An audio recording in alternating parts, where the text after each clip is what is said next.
Hello and welcome to another edition and another year of Get Outside St. Tammany, a show dedicated to all things outdoors in St. Tammany Parish. I'm your host, Davis Brister, and joining us to kick off the year and the episode is Michael Seymour, who's with the Department of Wildlife and Fisheries. I'm not going to pretend to pronounce your position, other than you said you're essentially a bird biologist. That's right. What's the official one? I am the non-game ornithologist for Louisiana Department of Wildlife and Fisheries, so all birds that aren't hunted are basically in my purview. Got it. That's great. So as a bird biologist, tell us a little bit about what you do on a day-to-day basis. So I do things like facilitate research on birds or monitoring, and occasionally I get to go to the field and do surveys myself.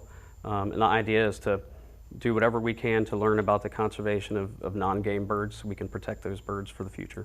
Got it. And we're going to talk about some specific birds, I believe, today, specifically those that you may not hear about, even know exist in the parish. One is the bald eagle. So tell us about the bald eagle in St. Tammany. Sure. Bald eagles are certainly a lot more common than they used to be. They were just about wiped out from the state back in the early 70s. Back in the early 70s, we had a handful of nests, and that was it. And that was due to DDT, the pesticide that reduced the thickness of their eggshells, so they couldn't raise young. They were also persecuted by people. But they've certainly come back since the banning of DDT, and they were listed on the endangered species list, and honestly, they might be the poster child of the Endangered Species Act. It was such a great success bringing bald eagles back. So now, after doing aerial surveys for bald eagles, which is part of my job at the department, we're up to, I think it's probably safe to say, at least 400 to 500 nests in the state. And here in St. Tammany, especially along the shores of Lake Pontchartrain, we're looking at least a dozen nests. It's pretty safe. How low did it get? How bad did it get when you talk about the amount of nests around the state? Sure. So in the 1970s, there were literally 5 to 7 nests in the state. Wow. And historically, they were probably closer to what we have now or more. And now, at least the immediate issues we have are things like saltwater intrusion that tend to kill large trees, which the birds need for nesting. And so now they're using more man-made objects too, which we obviously want to avoid if at all possible. But the birds are coming back with not quite an exponential growth, but they're doing great. I don't know how to ask the question really, but how do you get birds to come back? How do you get from 5 nests to 400 nests? I'm sure there's a way to manage that, which is really fascinating if you think about it. So for the bald eagle, it was, for lack of better terms, simple, because we biologists back in the 60s and 70s realized that DDT, when it was introduced into the environment, it degraded it to DDE, and that was what was taken up by small creatures in water. So the phytoplankton took it, so the plant life, the zooplankton ate that, fish ate that, so it bioaccumulated in the tissues of fish, and then it made it up to big predators, so bald eagles, brown pelicans, ospreys, and we know that that's what was causing their decline. DDT was banned in the U.S. in 1972, and the birds made a fairly quick comeback, but it was also things like state wildlife agencies raising the birds or moving the birds, translocating them to areas where they had basically been extirpated or caused to be locally extinct. Yeah, and that's pretty interesting. It's taking this long though to get them. Are they still endangered? At what point do they not become endangered? Is it they're back as a regular part of the habitat? Sure. So they were listed back, I believe, in the 70s, and then they were only recently taken off the endangered species list altogether. So they went through a phase where they were endangered, which means they were critically imperiled of going extinct. Once they recovered to a certain threshold of population across the entire range, they were what's called downlisted to threatened, and then they were removed back in the mid-2000s from the endangered species list altogether. Yeah, all right, that's interesting. So as far as a nest here, is that something that you may not even be possible to see them, but are these things you would like the public to see, or should the public, given the fact that human beings can be bad-natured in some regards to animals, how do you handle the public in these nests? Is it something you want them, encourage them to go out and seek? Honestly, I would absolutely encourage people to view bald eagle nests. The one thing I would say, as a bit of a caution, for the bird's sake, is to please maintain a distance of several hundred feet from that nest. So use binoculars, use a spotting scope if you have one, and observe those birds bringing fish back to the nest, and nutria, and waterfowl and American coots. They bring all kinds of things back to the nest, and it's really interesting to watch those birds raise those chicks up into full size, adult size in about 12 weeks. You know anywhere off the top of your head where people can go and see a nest? And you said there are a few around. But I don't know in St. Tammany. Yeah, because most of them are associated with kind of the edge of the lake. Yeah. And so it's kind of, with a boat you might be able to, but it would probably be difficult with a car. Got it. You don't want everybody driving in one spot in one place. And this is true nothing, too. right? Let's turn our attention. You mentioned brown pelicans. Of course, these are the birds we see on the causeway a lot. Beyond just seeing them flying and swooping, tell us a little bit about the brown pelican we see on Lake Pontchartrain. Sure. So like bald eagles, brown pelican is another poster child for the success of the Endangered Species Act and the work that was done by state wildlife agencies recovering that species. Brown pelicans went completely extirpated in the state. So again, extirpated means kind of a local extinction. We had no pelicans left in the state back in the late 60s, mid to late 60s. So Wildlife and Fisheries, along with state partners in Florida, brought birds back into the state, and they were introduced on several coastal and barrier islands. And those birds, like the bald eagle, have come back with a vengeance. So they're doing fantastic. And we've estimated, some academics and also the data I've collected, we've estimated that there are approximately 35,000 nesting brown pelicans in Louisiana. Wow. Individuals. And then if you look at the overall population in Louisiana, you would have to take into account the birds that are breeding, so the 35,000, and then add to that the birds that are hatched out each year and just don't breed till they're about 3 years old. So we're looking at maybe 80 to 100,000 brown pelicans occur in the state of Louisiana. Lake Pontchartrain is a good place to see them. They don't really nest, as far as I know, anywhere in St. Tammany Parish, because they really require, again, those offshore islands, the barrier islands, the coastal islands, and they need predator-free islands. If a predator shows up on an island that pelicans would have used, they'll abandon the island altogether, because one predator can wipe out a whole colony pretty quickly.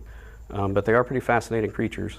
What I assume they don't nest around the causeway. I mean, there may be, so how do they, what attracts them? Is it the large body of water? Is it the food? What attracts them to, because it seems like, you're talking about these numbers, it seems like there are hundreds, you'll see hanging out on the, the railing or whatever around the causeway. So how do they get there, and I assume to other bodies of water?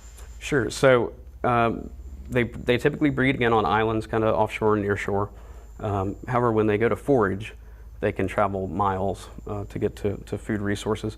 And certainly when they're not breeding, when they're not on their nesting colonies, there's not necessarily a tight need to be on an island. They can roost wherever they need to or sleep wherever they need to. And so brown pelicans often go quite a bit farther inland in winter. And Lake Pontchartrain's not exactly inland, but certainly it's not off the coast. And you can see them up the Mississippi River, but it has everything to do with food being available. Yeah. And that's part of the fun of trying to watch them, I think. That's right.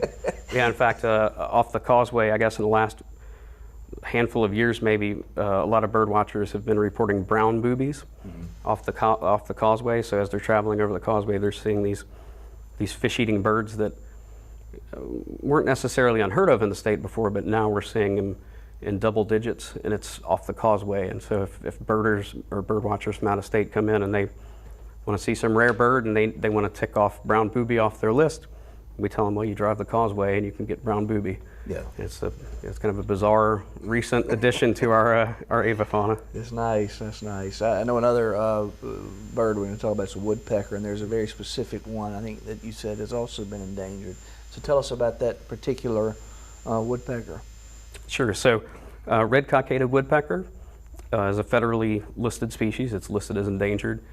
Red-cockaded woodpeckers are kind of special birds because they really need a specific habitat, which is longleaf pine savanna, even loblolly they'll use as well, but it typically has to be older trees. And for the most part, the underbrush needs to be removed. So the habitat really needs to be an open pine forest, or a pine savanna is one of the ways we refer to it.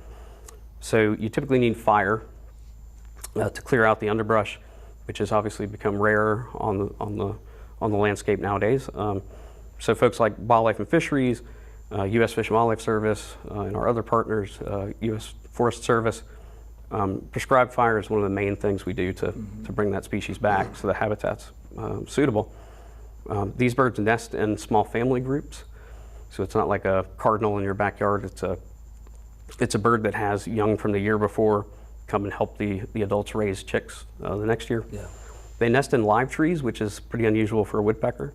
So it may take 3 years to build a cavity that they would nest in, which is unlike woodpeckers in your backyard that can hammer out a cavity in maybe a couple of weeks.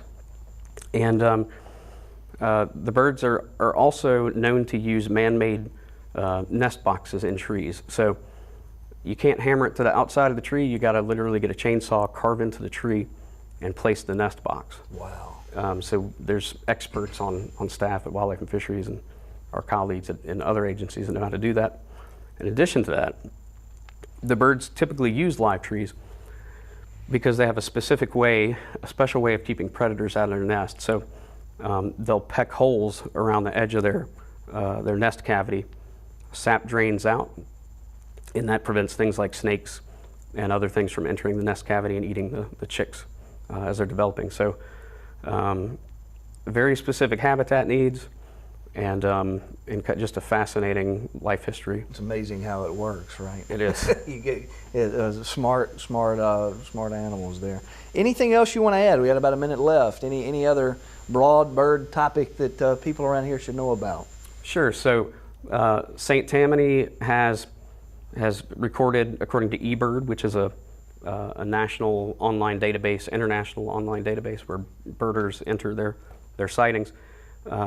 St. Tammany has about 3/4 of the species that have ever been recorded in the state. Yeah. So St. Tammany has a bird list of about 300 to 350 species, which is pretty spectacular, frankly, especially when you compare it to any other parish or county in the U.S. Really, it's got to be pretty high up there. So I would recommend people go out and visit wild areas like Lake Ramsey Savannah Wildlife Management Area. You can get some really rare birds there in winter that are grassland specialists. Big Branch Marsh National Wildlife Refuge. If you want to see red-cockaded woodpeckers, that's a great spot to see them. Or if you go to Fontainebleau State Park, you have a good chance of seeing them there too. So St. Tammany is a very special place with all that water, brings in a lot of waterfowl, wading birds, and in spring migration, 30 species of warbler could potentially occur here in a single day. You're looking at tens of thousands to millions of birds that utilize St. Tammany. Really good, really interesting stuff. Michael, thanks for coming on the Thank show. you. It's my Hope to see you back sometime, and we'll see you back. But it would be safe to keep your distance until No secret that laughter makes you smile. reliable sources say that chicken soup has found their way out of the zoo. Dangerous, but they are returned.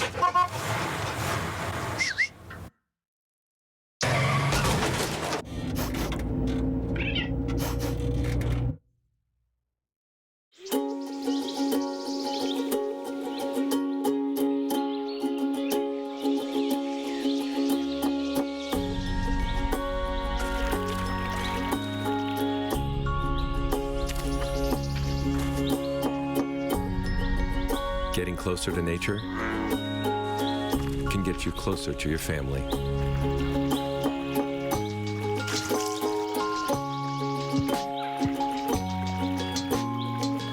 Go to discovertheforest.org. And welcome back. And joining us now is Regan Contoys. And we, Regan, this is your first time on the show, but not the first time we've talked about this event that's coming up in Abita Springs in March. I know it is associated with Arbor Day. You're going to have to remind me the name of the event. The event is called the Tree Symposium and Great Green Giveaway. Great Green Grove. You go get free trees, Yes, right? and it's sponsored by Friends of the Park, Abita Friends of the Park, which is a nonprofit, citizen-run, 501c3 organization founded in 2007. And the intent was to identify, fund, and implement green space improvements in the town, which we've done a whole lot of over the last 10 years. FOP also promotes healthful activities and cultural programs that enrich the lives of the community. So basically, we help to build the park and the playground, and now we're doing things like movies in the park and things like this that teach people about how to be good stewards. I was going to say, y'all have done a pretty good job. It's Well, come a thank long you. way. It's been fun. We had a great cleanup event last weekend, and that was actually sponsored by Keep Abita Beautiful, which was an organization that came up through Friends of the Park, and now they're their own 501c3. So we're also sort of sponsoring other entities, you know, so we're kind of a little idea generator, I guess you could say. And this event has really almost been in place since the Friends have been in place. It sounds like it's a 10-year anniversary, and y'all have been around, what, 12? So Right, this right. and you've been a part of it the whole time. Just I about. have. I've been a founding member, and I've been president for the past 8 years. And when we first started the Friends of the Park, what did we call it? Oh, it was a different name? Yes, I can't believe it. Beautiful or something. No, it was always called Friends of the Park, but this event was Earthfest for the past 10 years. How quickly you forget. But this year we're scaling it back from a full-on festival, because now we have the regular farmers market that's open every Sunday, and we used to have to get all kinds of vendors to create the Earthfest. But now we're competing against our own farmers market. So we said, that's silly. Let's let the farmers market run, and we're going to scale back a little bit to what Friends of the Park is making happen on that day, to basically an Arbor Day celebration. So what we're going to do is give away lots of free trees, and we're going to have a series of expert speakers come for kind of informal 10 to 15 minute interviews, which people seem to really enjoy when we did that in the past, because it really encourages crowd participation, and you know, people can come and get tips, and we'll also have master gardeners on hand that will help people select trees for their own backyards, and we're going to have planting activities for the kids to do. Last weekend, as I said, we did a cleanup with Keep Abita Beautiful, and we've cleaned out all the areas, the beds and such in the playgrounds and around the spray pools, so the kids will be able to plant butterfly gardens and perennials and things like that. So there's plenty of ways to get involved. Is this an all-day event? No, it runs from 12 to 3, but the farmers market runs 12 to 4. And interspersed in all of that learning and activities, we're also going to have some great local music, the low amps, and the Flying Vaughns, which will be a little bit of Irish inserted in there because it is St. Patrick's Day. So we'll have that to do as well. You got a long list of trees here. So is this list of trees, or I guess these are all trees, is that right? Are these the things that the experts are going to be talking about, or what you're actually giving away?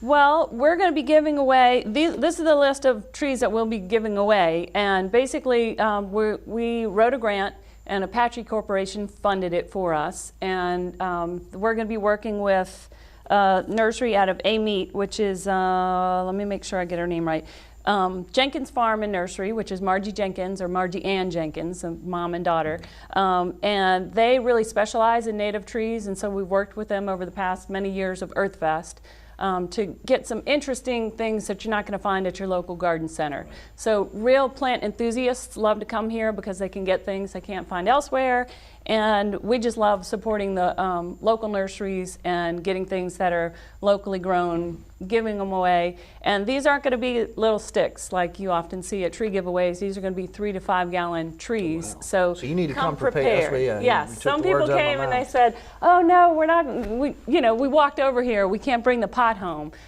So come prepared, or bring a piece of tape if you want to tape your name on it later and come pick it up. We're happy to give it away. But we're also, for those who don't have a large truck or something to bring their pod home in.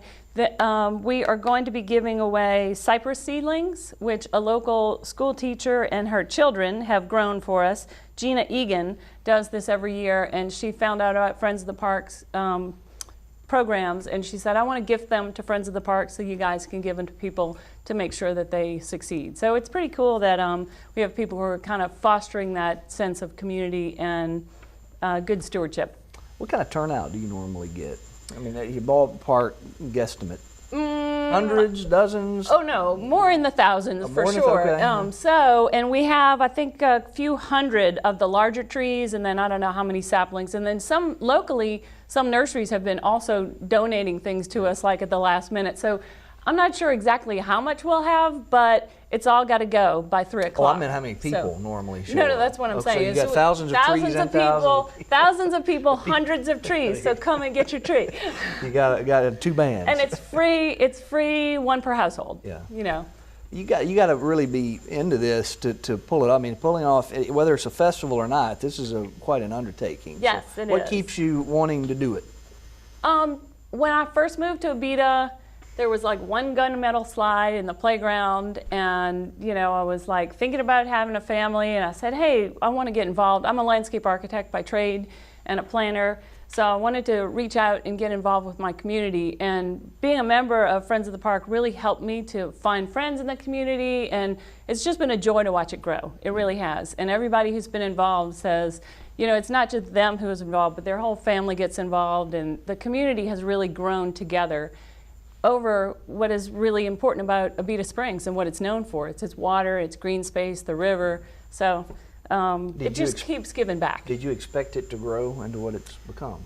No, I really didn't, but it's been a joy to see that. And now, speaking of growing, we have a new board of, let's see, I think we have 15 people now. And I'm excited to see, like I said, I was president for years, but now I'm stepping back, and it's so fun to see new people coming with their ideas and where they want to take it.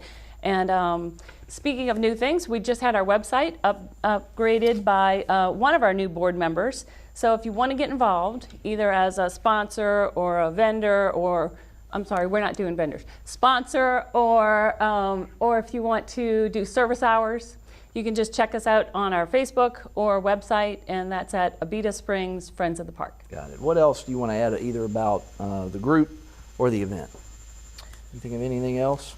Just that I'm really proud of our group. I'm excited to see some new faces and some of the plant selections. If you'd like, I could kind of touch base on that. We got a whole minute, so you can probably get through a few of these. Some of the interesting things we're going to have are mayhaw, parsley hawthorn, cliftonia, a whole bunch of different types of viburnum, probably some vaccinium, which are blueberries, because some people don't have a big space, so they want to do edibles and such. Sassafras, redbud, swamp chestnut oak, native persimmon, live oak, trident maple, that's one of my favorite, buttonbush. So all kinds of things that you wouldn't normally see. And then I guess just to touch base one more time about our speakers, which is the sort of nucleus of the whole thing. We're going to have all sorts of interesting speakers on things like prescribed burns for longleaf pines, raising goats, edible sprouts and planting edible sprouts, chestnut trees, camellias as a substory species,